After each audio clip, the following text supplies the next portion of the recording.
The last part of 2 Timothy chapter 3 verse 16 is instruction in righteousness. Righteousness encompasses integrity, virtue, purity of mind, and character. Read Psalm 15 verse 1 to 2 and chapter 11 verse 7. To make it simple, instructions in righteousness are the ways in which a born-again Christian ought to live according to God's word daily. From the mind, which is the inside not seen by any, to the outside in character through actions and words. Read Hebrews chapter 4 verse 12 and Proverbs chapter 15 verse 26. One of the first instructions in righteousness is found in Matthew chapter 4 verse 4. Basically, when you read it, it is telling the believer to take God's word as important because it's food your spirit needs to grow to maturity.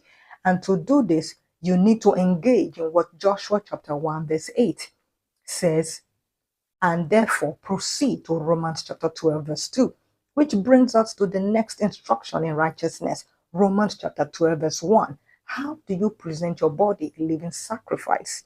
1. By giving your time to God. 2. By living in complete obedience to Him. 3. Doing the work He called you to do in whatever capacity. And the most important instruction in righteousness is what Jesus said in Mark chapter 12 verse 30.